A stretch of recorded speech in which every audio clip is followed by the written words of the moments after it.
Welcome to Black Man Lab. We are live March 15th, Monday. Welcome. Tonight we have a great conversation talking about building your credit, how to build your credit. So before we get started, a couple of traditional things that we do every week. Just kind of get a history of Black Man Lab, where it started and why it exists. We started roughly a little over 4 years ago. Brother Mauli Davis and three other brothers got together to have their sons have some other voices outside of their own. And then that kind of matriculated into having different topic matter to talk to these young men about every week. And then that grew to us winding up having a live session every week at the Andrew and Walter Young YMCA, where we'd have over 250 Black men in the room to discuss whatever topic matter that we had every week. So that's how this got started and where we are today. And the importance of it is that we are giving information to our communities that you might not normally see on a regular basis. And that's the goal of Black Man Lab, to enrich our communities more so than what you would normally see. With that, though, I want to introduce some of our Black Man Lab men that are here on the call tonight. First and foremost, Brother Mauli Davis, who is one of the co-founders of Black Man Lab. Mauli, what's up, bro? What's up, fam? What's up, Black Man Lab world? Brother Joe Barker, happy Earth Day, my friend. Our brother just had a birthday, man. I think he just turned 23 again. Looking good. That beard looking shiny black, boy. Black is your shirt. That's a little concerning, isn't it? We're not done with that tonight, brothers. Hey. But man, it's a beautiful day. It's a beautiful day. Black folk are awakening, awoke, staying woke, all of those different, all of that language. And the beauty of Black Man Lab is we just want to keep pouring in and being part of that liberation ecosystem. And that Black liberation ecosystem that continues to build and grow amongst our people. So I just want to, I guess if Brother Jared is in here, we're going to take some breaths. Jared's here. Oh, well then we're going to let the high priest, get us in position. But Joe, you want to, since you are, the man of the hour, I'm looking, the eyebrows looking black too. Like everything is black. Everything is black. Black is beautiful, Joe Barker. We love you, baby. Happy birthday, man. Go ahead and why don't you center us, man. The next thing, though, Mauli, Joe's going to sprout a fro by the end of this conversation. I'm telling you, boy, we're going to have that chia pet fro going, and that'll be it. That'll be it. He'll be on that Samuel You know what? Jackson. Hey, I'm not feeling that. I'm done. Samuel Jackson, Pulp Fiction. Y'all, I know everybody came for serious information. We're going to do that.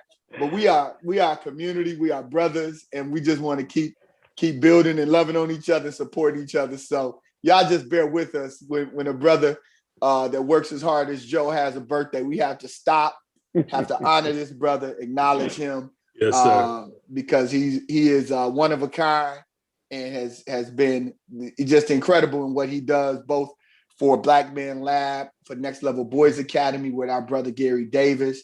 And for all the work he does in the community. There's not a march that this brother won't go to, and he will have his queen with him, as well as the young cubs with him, the young warriors. So with that, Joe, why don't you center us, brother, and then we're going to jump off. Sure.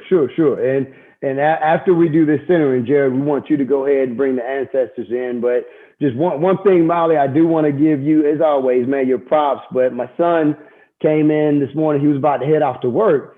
And he was like, Dad, man, what was the name of that song? I was like, dude, what are you talking about? He's like, when we went to the video shoot with Uncle Mauli a couple of weeks ago. I was like, oh, I think the name of it is We Need You. I don't know. I think it's the theme song of the book.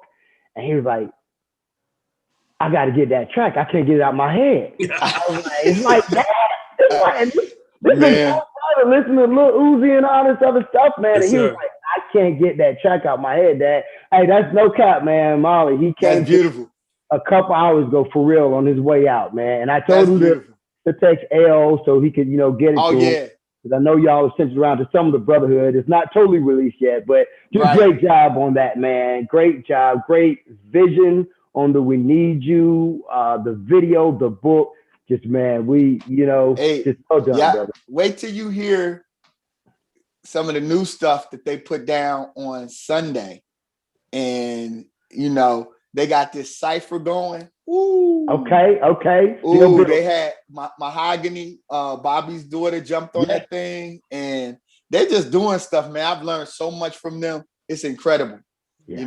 I've learned a lot from them. So, but yeah, when he hears that one, he's gonna like that one too. So they got a few of them that's just, I think once they get out into the public, people are gonna gravitate to them because they had that mix of consciousness as well as just a vibe, Definitely. So definitely. Yeah. And I'm looking forward to once it's released. I think Marty had kind of mentioned this before, but ultimately that's going to be like the intro and the outro as we start the lab. It's going to be kind of like the song that brings us in and the song that takes us out, man. So much there that you've accomplished, man. Just well done. Well, with that, we're gonna send ourselves, and send ourselves is just simply, there's some very prolific brothers on the panel tonight. And, whether it's their line of work or something that they've just been successful in, each week we try to have brothers that want to just help us educate, help us learn different perspectives from the topic that we're discussing. In order to best do that, we want to center ourselves. We want to get rid of all the stress and the drama of what may have happened this weekend, even some of the excitement of a birthday weekend. Just, center ourselves, keep it calm, and open ourselves up to the wisdom nuggets that the brothers are about to drop on us. So with that, we just take just a couple seconds and take a couple deep breaths. So on the count of 3, I just want everyone to just take one deep breath right quick. 1, 2, 3. Now let it out. Let it out. And what's coming in is in preparation for the love and the wisdom that the brothers are about to drop. What's going out is the closed-mindedness, the stress, the things that would not have us at peace with ourselves and ready to receive this. So we'll do that one more time, and then we're going to bring the ancestors in. So on the count of 3, take a deep breath in. 1, 2, 3.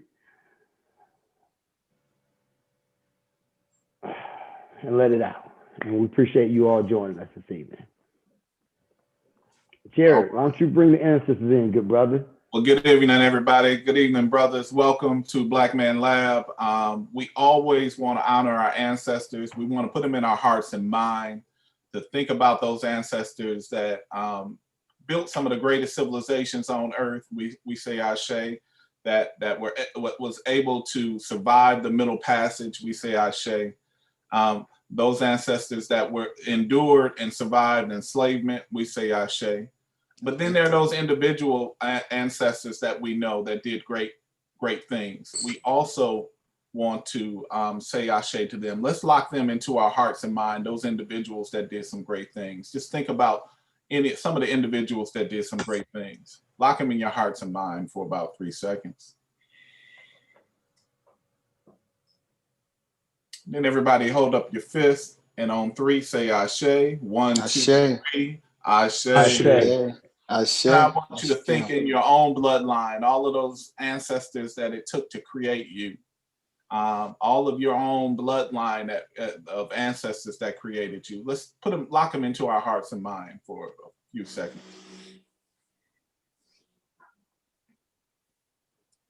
And then everybody raise your fist. And on 3, say Ashe 3 times. 1, 2, 3. Ashe. Ashe. Ashe. Ashe. Ashe, brothers. All right. Thank you, Brother Jared. Appreciate that. We know that we would not be where we are today without those that came before us. So we appreciate you bringing them into this space. Let's get into it. First and foremost, we have everybody here on the panel give a quick introduction. O'Malley, you want to say something? Man, I didn't realize y'all had Jason J double pace on this joint, man. Like y'all just scooping cats up, man. This is my boy from the Naval Academy, man, dude. I'm talking like he used to run the gridiron. Now, he running numbers, bro. So All right, hey, I just missed that. I just had to just give him. That's one of my S1W brothers when we were at the Naval Academy, catching all of that. I'll leave it at that. But we were doing that together. I'll say it. Hell.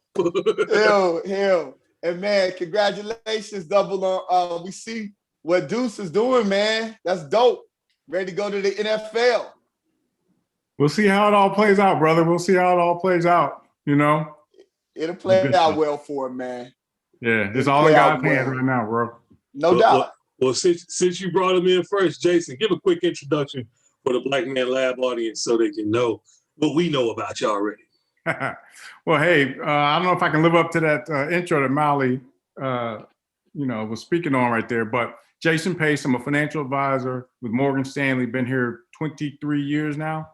I work with athletes. I've been working with athletes, like I said, the entire 23 years, helping them just make good decisions with their money.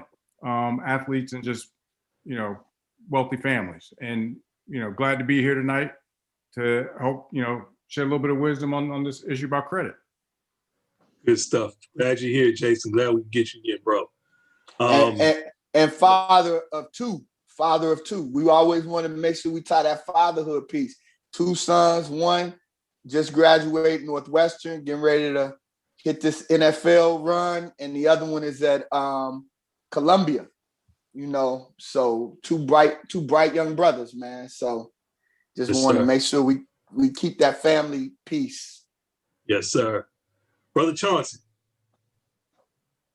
Hi, I'm Chauncey Winston. I work with Wells Fargo in our middle market banking group as a commercial analyst. I've been in banking for 35 plus years. As far as family is concerned, wife and 3 lovely grown-ups now, 2 boys and a daughter, all which have graduated college and almost off the payroll. Man, bro, Chauncey, I'm looking for that moment, man, when I get mine off the payroll, bro. It's woo. I'm looking forward to it. That's right. We're all at that age, probably. Brother Daryl, you're on mute, bro. You're muted.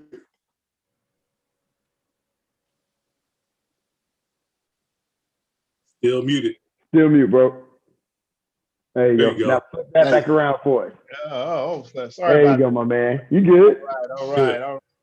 Well, glad to be here on the Black Man Live Lab. Just want to send a shout out to Brother Maurice Thompson for the invite. Brother Thompson and I are in the same chapter of Alpha Phi Alpha here in Gwinnett County. Just to give a little background information, again, my name is Daryl Craig. I'm originally from Birmingham, Alabama. Graduated, I should say, from Alabama State University. Been in the financial services arena for 25 plus years. Currently, I'm with Associated Credit Union, better than a bank, and anyone can join. Have to put that plug in for Associated. But, worked in asset recovery arena for several years with Associated. Currently, I'm the credit reporting specialist for the entire credit union. We conduct quarterly financial counseling classes and seminars with our members to assist them on, financial issues as well as credit issues. Glad to be here in the Black Man Lab. Awesome. Glad to have you. And Brother Daryl, I don't know how this happens, but every Black Man Lab, somehow they pull another alpha. At some point, I think they're gonna run out of alphas, but it's just like here's one more alpha. Bam! I'm like, come on, brothers. Well, I got the text.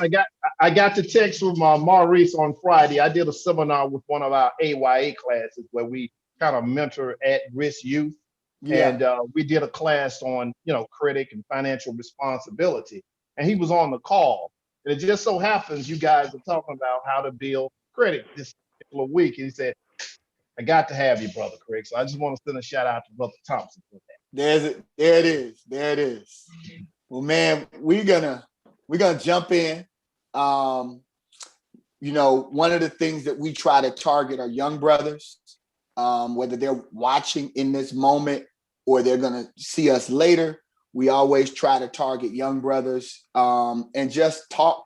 And even some of us who need to know, what are some of the things that need to happen. And I think one of the ways to help us is if each of you can dispel myths. What are some common myths about credit that you think I do this with the law, where people always say, they're going to throw my son's case out because they didn't read him his rights.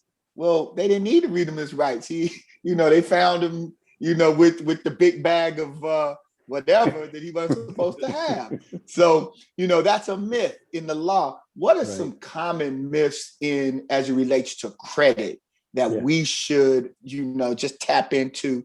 And Brother Durrell, I think you're unmuted. Why don't you start us out, Durrell? Then we'll come to Jason and then to Brother Chauncey. Well, one of the myths here, as far as credit is concerned, is, and I hate to say that, is that a lot of people think all African Americans have bad credit, which is not the case. That myth has been out there for a while, and that's necessarily not the case. One of the myths here is that we can pay bills here whenever we want to and not on time. That's one of the myths, but that's not the case too, as far as that goes.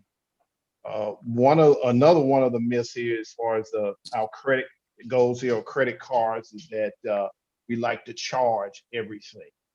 That's one of the myths that I found out. We like to run up the credit card. So that's just a couple of them right there.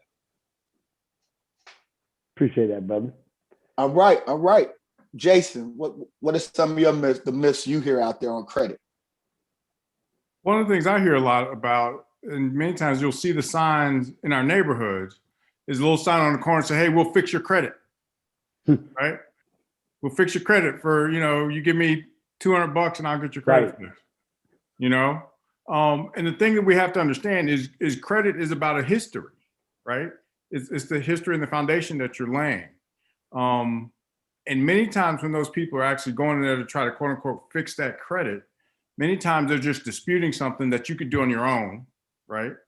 And that may have a temporary effect to increase your credit score, but many times it's not permanent. So that's something that I throw out there for people to be leery of, is all the credit fixing schemes. Jason, what do they do when they say they can fix it quick? Like what are they doing for this short-term kind of fix? What I've seen in some of the scams are people.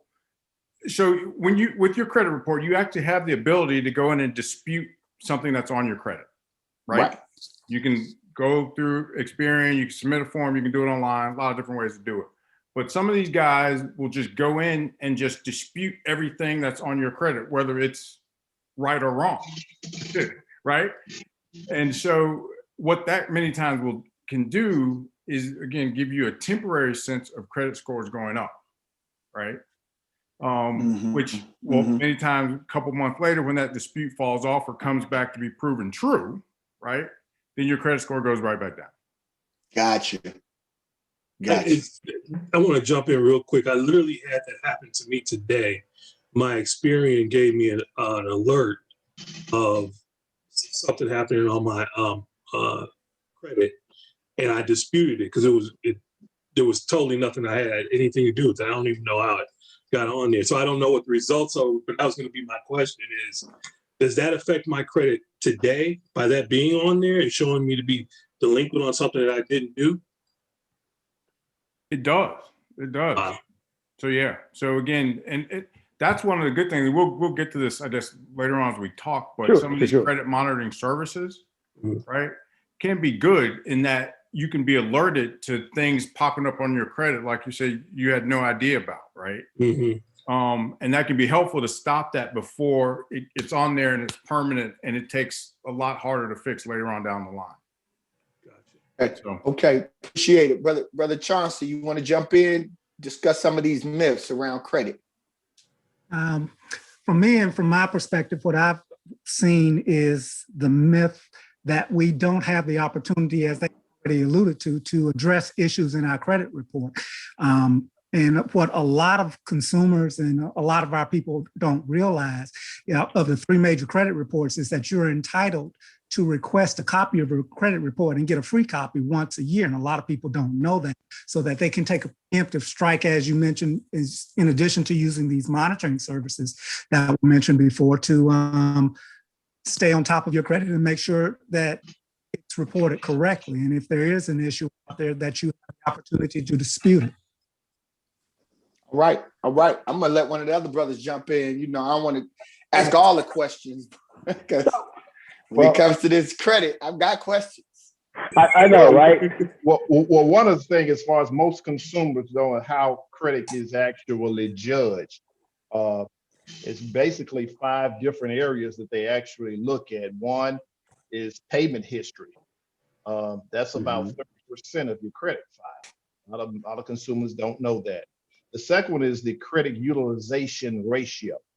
And if I can just explain that just a little bit, the way that actually works is, let's say if you have the definition of it is that it's your credit balance times your credit limit. So let's say you have a credit card for $5,000, you have another one for $5,000. So you have $2,000 on one card and nothing on the other. So you have $2,000 times $10,000. So that's 20%. They call credit utilization ratio. Typical lenders like to see 30% and under. So that's one of the things. And in order to know how it's looked at, you have to know how it's actually judged. The other part of it is age-old credit. That's about 15%. So about 65% of your credit file is your payment history and your credit utilization ratio. Then the other 20% is actually a credit mix, how many credit cards you actually have. And the last one is hard inquiries. That's about 10%. But like I said, 65 to 70% of your credit file is your payment history. That's the reason I always tell our members when I have seminars with them, pay your bills on time. It's not rocket science. Right. So, and, no, go ahead, finish up, brother. I want to jump into something after you finish that. Go ahead. That's about 65% of your credit file is the payment history, as well as the credit utilization ratio. So that way, I mean, you can do the math yourself. I mean, some of you brothers, some of our audience can see, okay, what is my credit utilization? So you can just take what your balances are right now times, your credit limits. Now, they also tell you too, let's say if you decide to close one of those cards, now your balance is $5,000. You take that $2,000 times 5,000, your utilization report or your utilization ratio has gone up 40%. So what the advice here is to try to keep that actually open, to keep the utilization ratio down. And a lot of our members that come to the credit union, a lot of consumers don't know that as well. Typically, like I said, you like to have it under 30%. So one of the questions, Molly, let me jump in because I want to ask one thing right quick. We've kind of gone straight to, we have this credit and we're trying to repair it. What I want to ask each of the panelists, and Chauncey, we're going to start with you. I'm 18, 19, 20, 22, 23, just coming out of college. How do I build credit? Like what do I do? And I think a good way, with these young brothers now, Chauncey, you got umpteen nephews, 2 sons, like, what do you tell them? Like, here's how you build it, so you're not 40, 50 years old trying to repair it. Let's start with you, Chauncey, and then let's just go back to you, Brother Pace, and then let's finish up with you, Dale. How would you build your credit? How you tell these young brothers, here's what you need to do? Credit is like a reputation. You have to build it over time and over a time frame.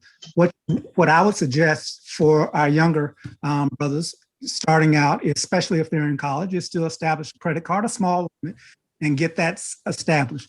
But one of the underlying factors, and I think one of our financial advisors would probably speak to this better than I could, is what I taught my children is that you want to establish a budget and understand the difference between your gross income and your net income or your take-home income and manage within that budget.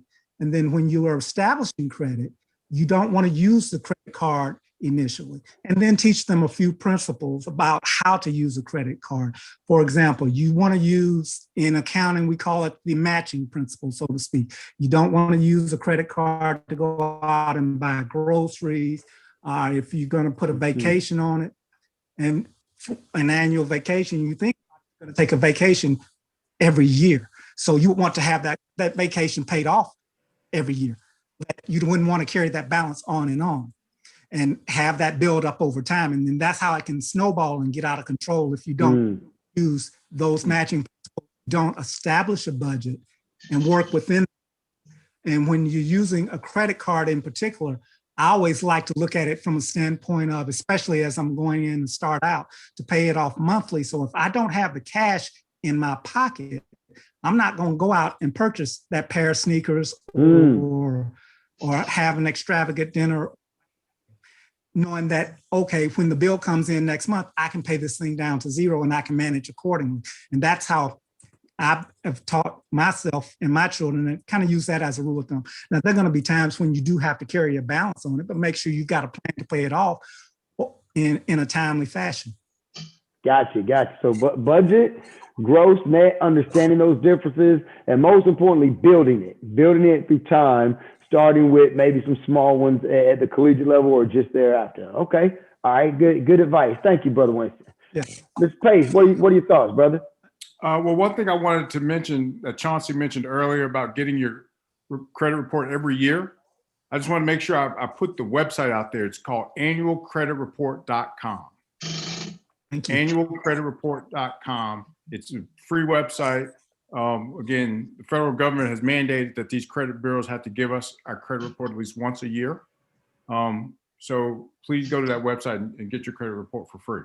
I'm actually going to put it on our site now. What is it one more time? Annualcreditreport.com. Yep. All right, go ahead, brother. But, just also talking a little bit about, Chauncey was talking about actually getting that small credit card, and that's the best way to do it. Another way to build your credit is to also be an authorized user on someone else's credit card, right? Now, again, you want to make sure that person is paying their credit card bill on time, right?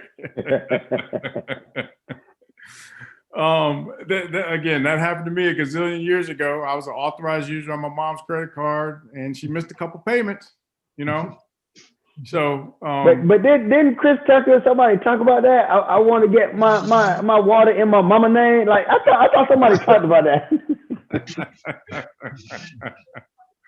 But, all right, I got you. That is another way of doing it, though, just being an authorized user on somebody's account. Okay. Good advice. Thank you. And Brother Pace, I will tell you, through some of my learnings in education, admittedly through Chauncey Winston, who has been my financial advisor for my adult life, basically, I did do that for my sons. I found the one credit card that I'm doing pretty good on, I keep it low balance, pay on time, and I made two of them as authorized users. And then, I get to check the credit report and so forth. And yeah, that works. I mean, it went from pretty much nothing because it didn't have established to sixes, now it's in the 7s. My wife did the same thing with a couple of other kids. So that's a trick I just recently learned about, and it's very effective. Right. And again, the other piece of that too, as that authorized user, that doesn't mean that you can go out and spend and blow that credit card up, right? Right. Exactly. That's a tool to help build you some credit. Exactly. Brother Craig, what about you, sir? One way that you can kind of build your credit, and a lot of consumers don't know this as well, if you go to Experian.com/boost, that's Experian.com/boost. And you can get credit for making your utility and cell phone payments on time. Experian has a site here where you put your data actually in the system, and it tracks your payments. That's if you're paying your bills on time, where you can get credit for paying your cell phone as well as your utility bills on time that will assist you or aid you in boosting up your credit scores. In addition to that, they give you your FICO score delivered to you in real time as well. Brother Craig, could you type that in the chat box? I want to take that and put that over onto our live broadcast on Facebook so our users can see that as well. If you put that in there, I'll just copy and paste it, brother. Thank you for that. Okay. I had heard about that, but I didn't know how to do that. So that's one thing we're always doing here is educating. So that's a good look. Appreciate that. Yeah, and it's funny because, again, that's something that I just recently started doing with Experian as well. And that might be why I got that alert today. I don't know, but because I never, all these years, I've had it and I've never gotten an alert until today. The day that we're doing credit on the Black Man Lab, I got an alert saying I'm messing up. So, but I wasn't though. I wasn't. It was something that's false. I got it under challenge. Let me ask you all this. We talked a little bit about myths out there.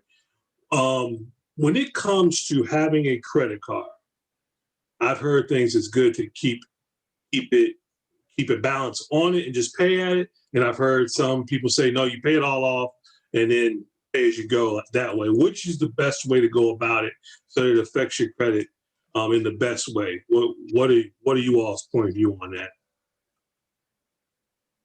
And I'll start with you, Brother Craig, since we. My opinion on that, I don't like to carry a balance. I think Brother Chauncey mentioned it earlier here. There will be times when you have to carry a balance on a credit card. You develop a better payment history and can perhaps increase your credit score by charging something and paying it within that 30-day cycle. I mean, that's my rule of thumb. That's my advice right there. And again, there will be times when you may have to go over that 30-day cycle, pay it the next month, but obviously you pay a lot of interest when you carry balances. But the best way to actually to improve the credit score is to make a purchase if you have to use it on the credit card and pay that particular charge within that 30-day cycle. Brother Chauncey, you want to add to that? Well, to kind of echo what Brother Craig said there earlier in terms of the utilization rate, I understand in my philosophy is like he said to pay it off monthly, but I understand that life is going to happen. Expenses are going to come up, sometimes unanticipated. You may have to get a set of tires for your car, or you may have auto repairs or what have you, and you may have to carry a balance on there for a couple months or several months until you can get that paid down. That's going to happen. What your objective would be to go back to what Brother Craig said on the utilization rate and to try to maintain it within that 20 to 40% range, or keep it under 30% so that you can maintain a solid credit score at its peak level. Got it. Anything you want to add to that, Jace? No, I mean, I think they pretty much said it.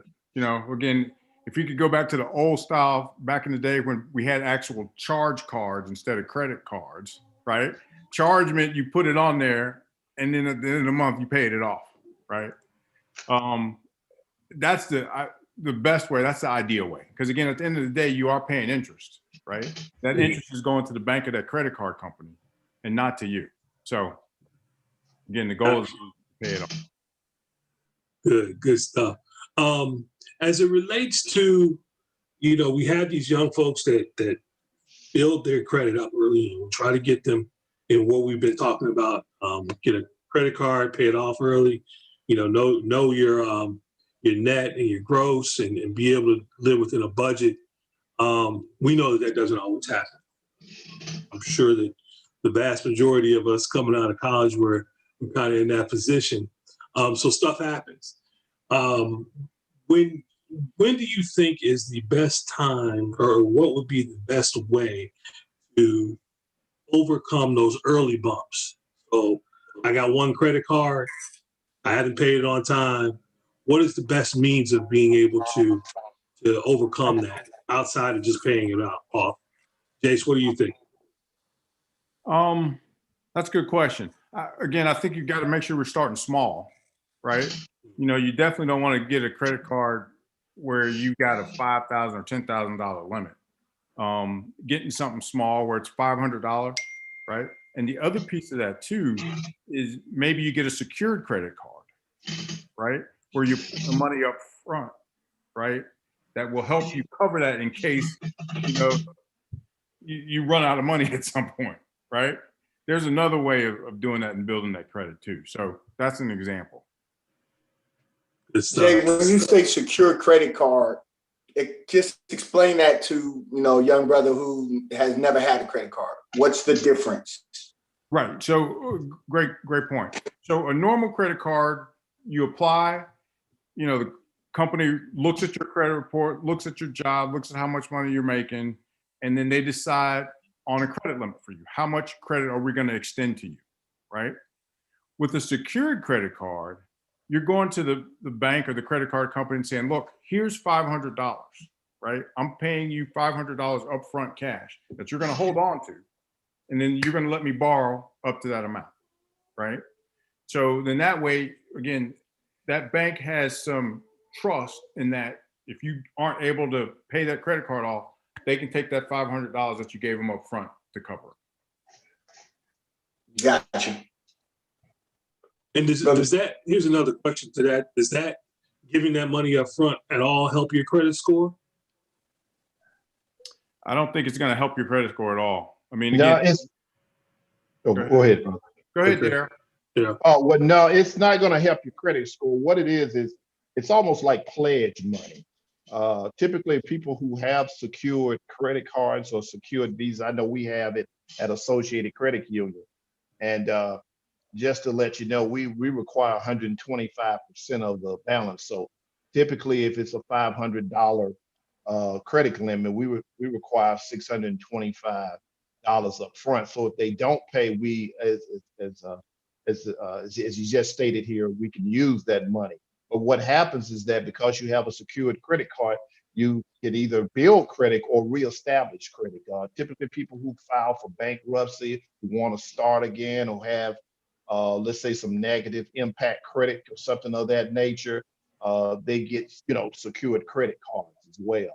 But it doesn't help it that, you have just pledge money there. That's just I guess a safety net for the bank or the credit union or the financial institution, but you making the payments on time really helps with that. Good stuff. Molly, were you jumping in? No, I mean, I'm learning because I'm trying to figure all of this out for, for my sons and what have you. Let me ask this question. When we talk about credit cards and, obviously they're getting stuff in the mail all the time, right? How do they decide which credit, because we're all, I think, acknowledging that they should get a credit card, and how they should manage it is paying it off on a monthly basis and not letting it roll over. But how do they decide on what's the best credit card? Is it MasterCard, Visa, Discover, Amex? Or are there some other factors that you all look at? Chauncey, you want to jump in and then move from there? Brother Chauncey?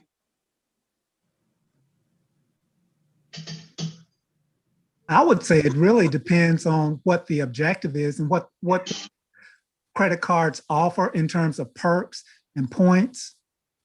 For example, some credit cards build up points towards flights and travel.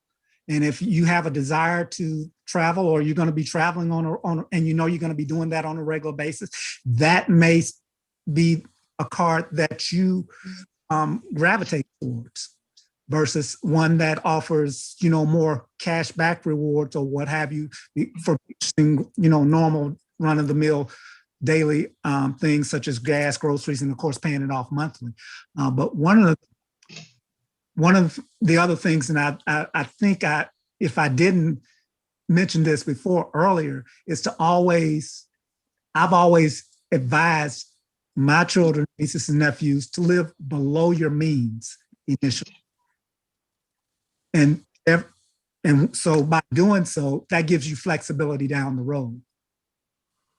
What does that mean to live below your means? Explain what that looks like in real, a kid getting out of school, first job, making, 40, 50,000 bucks out of college. Making $40,000, typically you're going to pay 25 to 30% in taxes, and of course put away money for your 401k and start saving for your retirement.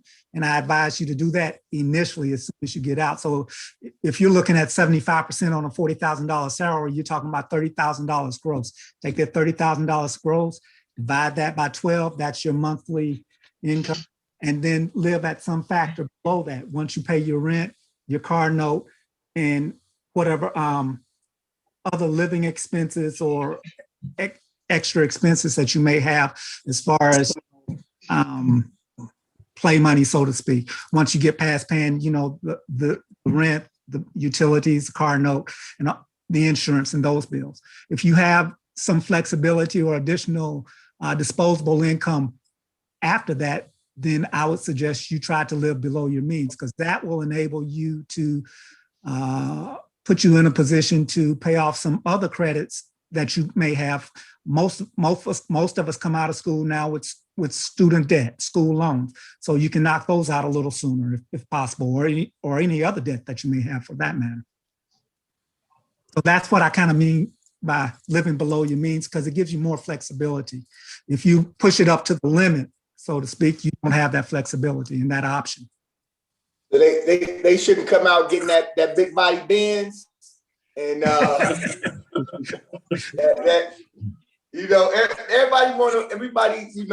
everybody wants to be the boss right now at 22, 23. And Jason, I know you see it with your athletes, man. I know everybody in the family thinks they deserve a Benz because somebody that turned pro in the family.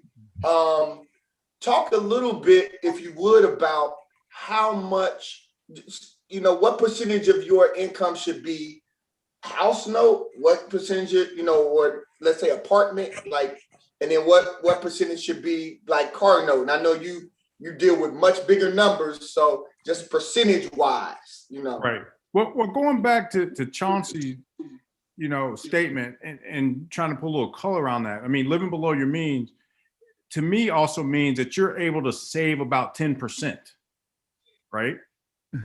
So, and again, I'll tell my clients that you want to make sure you're saving first. Pay yourself first, right?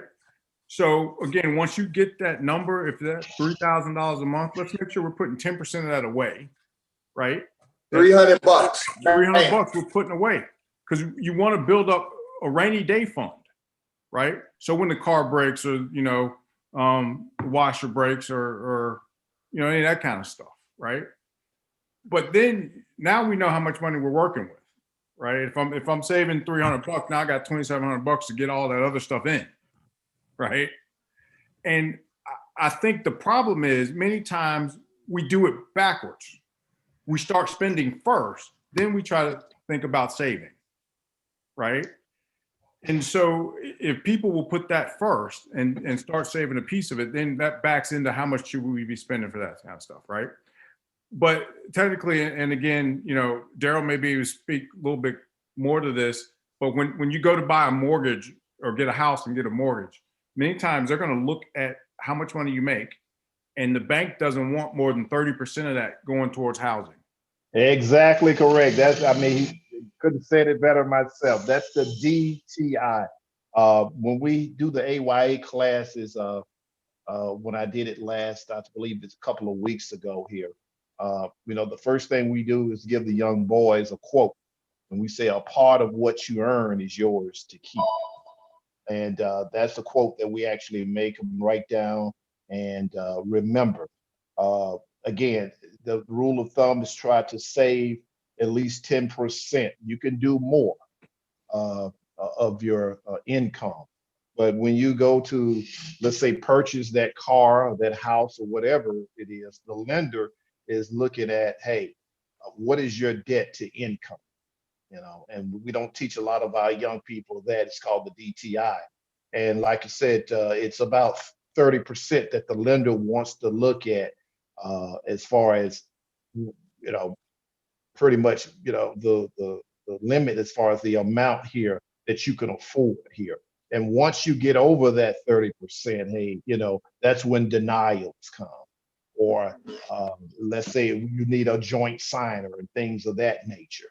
So if you keep your means low, and I know it's difficult with young people, especially getting out of college, and they see things and want to buy things. But if we keep it low here, if they keep it low, that's something that they can establish at an early age, and they'll lead them right through adulthood as well. So just so that the math is simple, we're using that $40,000 jumping out of college with about 30,000 net, right? And the difference between gross and net is gross is what they say you get paid, net is what you actually get to hold on to after Uncle Sam and everything else, right? So the question is 30% of that 30,000 should go towards your housing, right? Exactly. So then that would put you at 30% of 30,000 is what? Only, is it $9,000 a year?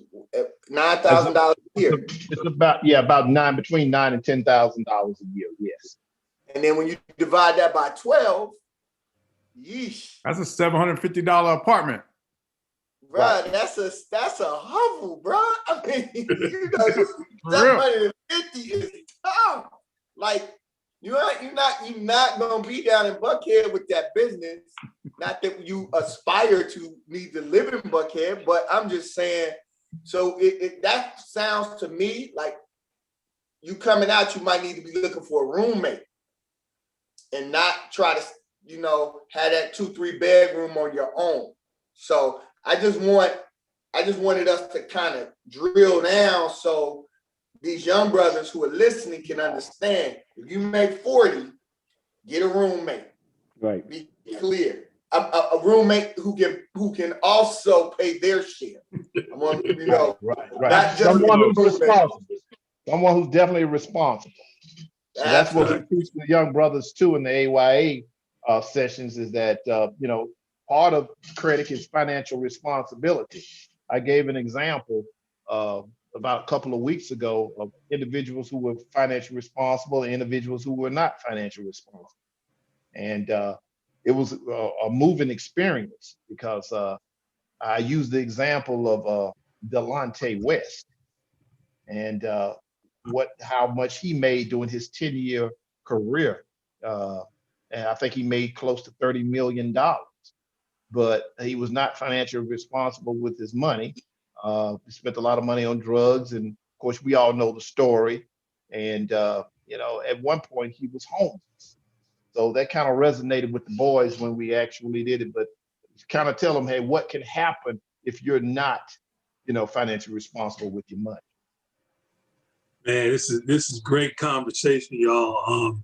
I was telling somebody offline just now that, we're so often here on the Black Man Lab, we have conversations about issues or professional vocations that I wish that I had when I was my kid's age.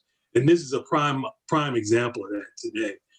This information, I just think that our young folks, if they heed it and take it in, where they're going to be at our ripe ages in life. So with that, though, I want to bring on one of our young folks, one of our Black Man Lab participants who is on the panel here. If I can get him to turn his camera on. Kahari, are you there? He had it on earlier. I know he there. If not, we'll come back to him. We'll come back to him. Oh, wait, here he is. He might. Yeah, he might. I had disabled the camera. The host did. Okay. Well, go ahead, Kahari. You had a question that you wanted to ask. This is my nephew, Kahari Davis, my godson, son of young Mawali Davis. Hari, give us what you got, brother. I was gonna say, what's up? How y'all doing? But yeah, my question was like, because like I'm a business owner, and I was thinking like, what requirements should like someone like a business owner, a young business owner have like if they want to go get a business loan? Like, where should they be at in life in terms of like in order to pay that off so you don't mess your credit up and things of that nature? And I mean that. Yeah, Anybody want to jump in on that? Anyone, yeah. Like business loans. Chauncey, Chauncey, why don't you jump on that one? I know you've done some of those. Depending on the business and what it is, there are several types of business loans. One of the common requests that I see coming from small business owners is they come in and say, I need a line of credit. And so once you identify, you get down with them, sit down, go through their financial statements, look at what's going on within the business.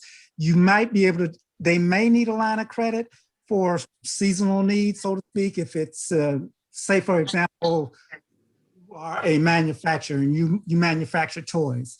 So you got a certain period during the year where you build up inventory. And that's when you would use the line of credit to pay for that inventory. And then as you sell that inventory, say, you know, if you're a toy manufacturer generally around the holidays, and start selling that inventory, that's when you would pay down the line of credit. And then after the holidays, you should be out of the line of credit. Kind of like I said about the matching principle that I mentioned earlier, so that you're in and out of it and using it on an annual basis, and the line will fluctuate from year to year on a seasonal line of credit. If you are looking to purchase equipment, so to speak, you would want to match that loan with the useful life of the equipment, so to speak. Say you're the same toy manufacturer and you're purchasing X equipment to churn out equipment, toys over a certain period of time or product. Well, that equipment will have a useful life from anywhere to 5 to 7 years on average, maybe even longer. Typically, you're going to amortize your loan over that time frame and get a term loan and make what we are considered installment payments, or like a mortgage payment over the 5 or 7 years over the useful life of the loan. So when you say a loan, you really kind of need to pinpoint and identify what your objective is. And then your banker can help you to identify what's the best route for you to go with that particular loan. If you're a small business and you're just starting out, sometimes you may not have what the bank looks to see in terms of collateral or net worth to qualify on an unsecured basis, but there are other options out there that you could go the SBA route, which is the small business lending program, which is some of you may be familiar with it. You may have heard about the payment protection loans that are coming out right now because of this pandemic that we're in. That's through the Small Business Administration. And but I could go on, but I don't want to confuse you because I want to make sure I understand specifically what your question is and what you're trying to accomplish. No, I'm glad you said something about the SBA and the PPP, because that's what I was actually like referring to in terms of like, would you say that's like a safe route to go? It's a route. That's not a traditional route. It's traditional in the sense that you have a lot of small businesses going that route. But if you can go a conventional route, you'll get better terms from a bank on a conventional loan. And the terms may not be as stringent in terms of the interest rate or the collateral that's required, or what you have to put up in terms of a personal guarantee. You mentioned, Brother Chauncey, what is a unsecured versus secured loan, so that the young brothers understand that? Okay, an unsecured loan does not have any collateral. Remember when we were talking about the credit card versus the secured credit card? A typical credit card is generally unsecured, so you don't pledge anything as collateral. A secured loan or a secured credit card would be like establishing an account with, say, $500 to secure a $500 credit card. Or a secured loan would be if you get an equipment loan or a loan personally, you're going to pledge the title for the car loan, or they'll take a lien on the equipment via UCC. If you get a mortgage, they're going to take a lien on the property. and until you pay the property off, then you own it free and clear. But until then, that property or collateral will secure the loan. Does that answer your question? Yeah, thank you. Yeah, I'll add something else to it just from the. And I'd be happy to talk to you offline if you have some more questions specifically, Mr. Davis. Okay, yeah. Is your emails in here in the chat? Kahari, I got you, man. That's my financial advisor. I will get that information to Attorney Davis, no problem, because he doesn't have a business per se. It's just his personal thing. So I'll get that information to Molly to make sure you have it, brother. He's a great person. Any questions you have, I'll be happy to answer. I just want to make it specific for you. I appreciate it. Thank you. Yeah, I'll definitely hit you up. Sure. Go ahead, Jason. You were going to say something? Yeah, I was going to say just kind of in general, you know, a lot of times clients will come to me wanting to do a business loan or go to say, hey, what do I need to do to get a business loan? And one of the first things I tell people is when you own your own business, you want to make sure you keep good records, right? You want to make sure you keep good records. The other thing many times I'll see people doing is they'll get payments many times in cash and they don't want to claim it because they don't want to pay taxes on that money, right? But that business has to show some type of income in order to be able to pay that loan back, right? So sometimes you get caught up in a kind of a catch-22 with folks when, you know, again, they're getting paid in cash or under the table, but they don't want to claim it. And then therefore they have nothing to show the bank to say that they've got income, right? And this business is producing income. So just something to be mindful of. You want to try to keep all that stuff nice and clean, keep a separate account for that business that you're running. And again, make sure you're doing tax returns every year. You know, that's going to help you with those loans. All right. Thank you. When you say separate account, separate from your personal, you should have a personal account and a business account, two separate accounts. Exactly. That way it's clean, right? Again, I'm not a CPA. We can grab a CPA, but it's so much cleaner if you take your business account and everything that happens in your business goes in that account, and then you've got your personal. And if you need to pay yourself, right, take some money out of your business account to pay yourself, put it in your personal, but just don't do all your personal business in that business account, right? You know, you want to keep the two separate. Yeah, and just to kind of add to that here, I know at the credit union, we have a lot of people who have their individual business. That could be more than true because we have a lot of our members who have personal accounts and business accounts as well. But just to make sure here that the young brother knows too here, again, you know, you might want to have someone who has, like you said, an accountant to help you keep those financial records in case you may get audited or something and they want to see records or things of that nature. So again, that's the reason that you separate it, you know, as Chauncey said, from your personal account here, because there's always the possibility of a business, you know, becoming audited. Great info, y'all. Great info. And Kahari, glad to have you on here to get some good young perspective as well. Definitely. We also have one of our brothers, a Black Man Lab brother, the treasurer of Black Man Lab on as well. My brother Maurice Thompson, who brought us brother Daryl Craig. Mo had a question. Mo. Yeah, so my question is not related to the foundation. Thank you, brothers, for being on the call today. I've heard from a number of younger brothers who, when they get the credit cards, they get access to these balance checks. So instead of just using the credit card to transact and just make short purchases, they get a check that they can then take and they can go buy something, you know, that's of larger value or transfer it into an account. And most recently, I came across some young brothers who were using that to then go invest.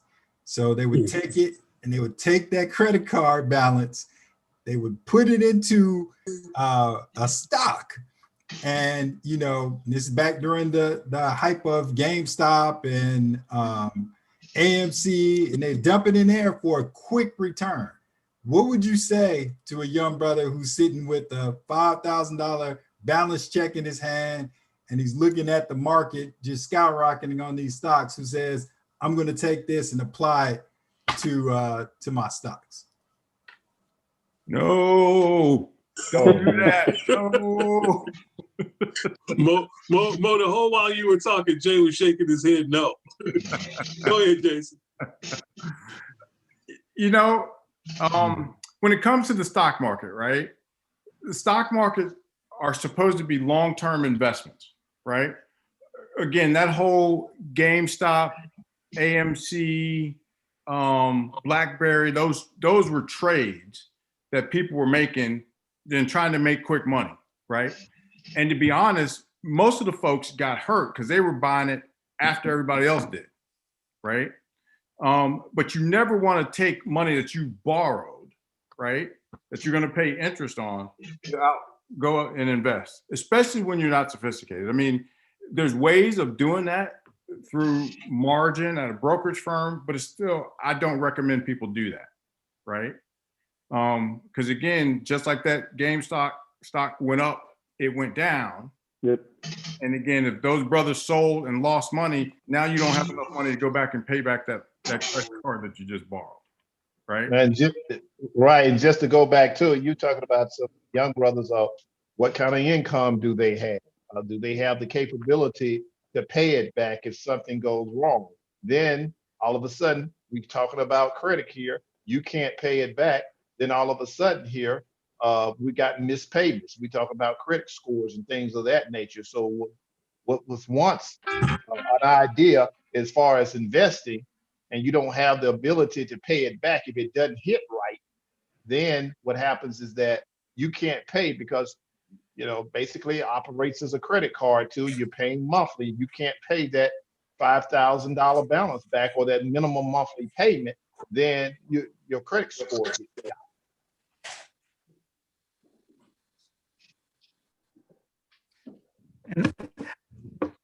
Josh, you want to add something, brother? Go ahead. Well, yeah, I agree on that. I'm conservative by nature, and you know that. But to invest in the market, you've got to have a certain risk tolerance in order to do that.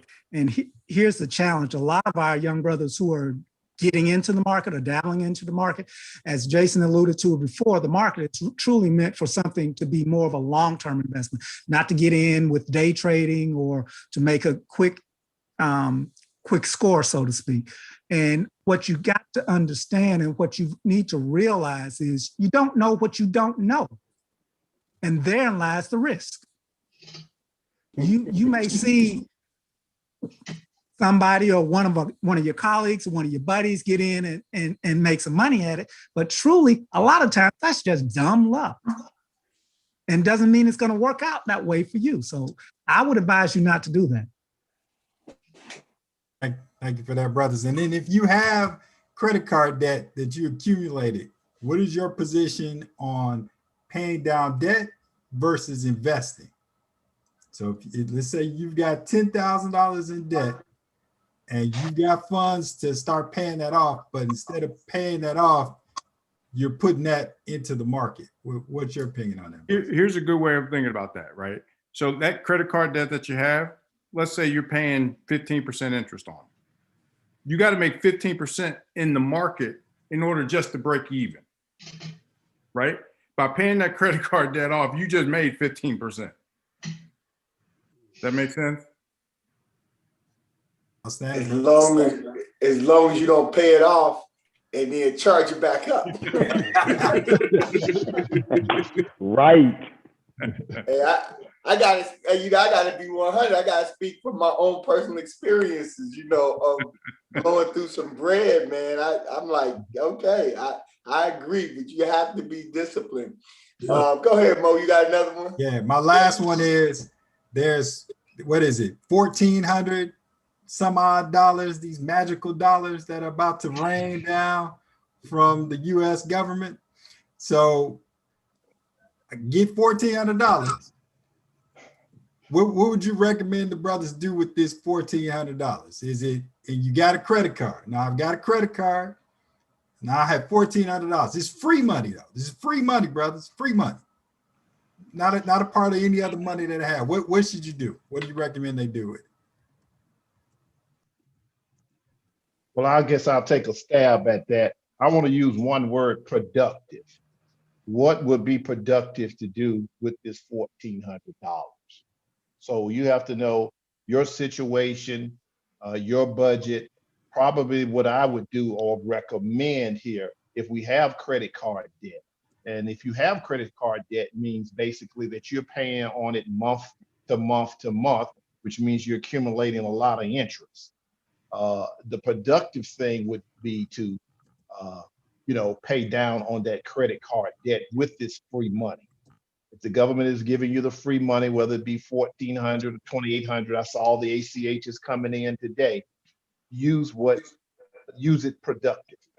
And productive basically means if you have the credit card debt that you want to get away from monthly charges, or not monthly charges, but monthly interest, or making monthly payments, then you would need to pay that off.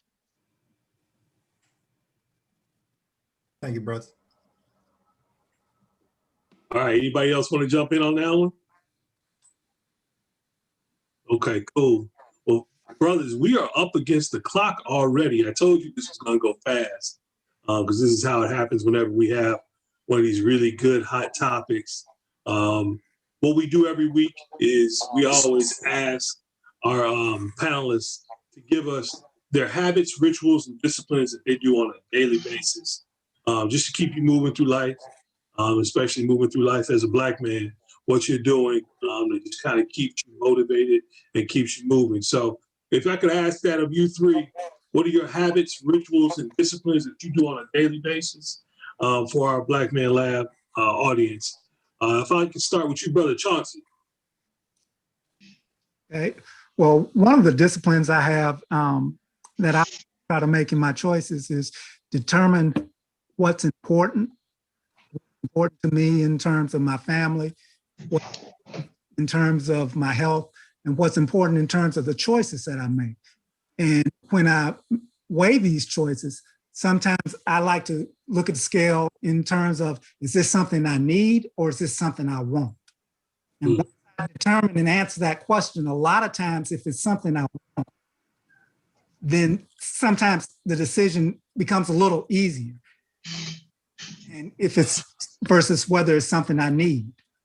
And even if it is something that I want, then if it's something I want, am I in a position right now to go out and get it? Or should I put this on the back burner? That's a great one, man. Again, it speaks to my day. I got another message today from one of my favorite places I get suits from that said they were going on sale. And I looked up and I saw one and I got ready to hit buy. And then I thought about it. I was like, what the hell am I going to get a suit for? I ain't worn a suit I don't know how long because of COVID. So I let it go. So that's a great one. That's like one of those advertisements. You can save this much by purchasing this. I said I can save even more if I don't purchase anything. That was me today. I saved a couple $100 on that. So that's a great one. They saved me today because they just didn't have my shoe size. So see, you have. I know you got less discipline, brother. I know. I gotta tighten up my discipline. Those cold highs be calling my name. They get us every time, don't they? Molly, you got me on that Cole Haan thing, man. My wife said we stopped by Tanya Outlet this weekend on the way back. She said you cannot go in Cole Haan store. You cannot. It's your fault. You and Gary Davis, man. It's y'all's fault, man. Hey, man, Gary got he got the wall full. Right. We got Cole Haans like these young folks we have in gym shoes, man. It's crazy. That's a sign of our age. Brother Daryl, how about you? Your habits, rituals, and disciplines on a daily basis. Well, my rituals is that I try to pray every day. I was brought up in a Christian. My father was a Baptist minister in Birmingham, Alabama. So I try to pray every day. Pray for my strength, pray for my family, pray for my health.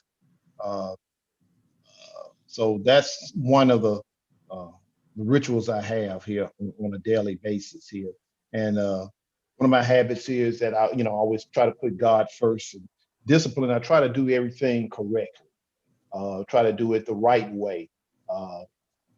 That's No, it's the old adage, you want to do everything the correct way. So I try to do everything the right way as far as my discipline is concerned. Those are some great points, man. We have our spiritual center right.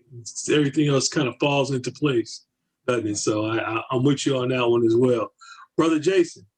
Yes, sir. So habits every day, every morning, reading a Bible verse, and for the young brothers on there, your phone can make it really, really easy.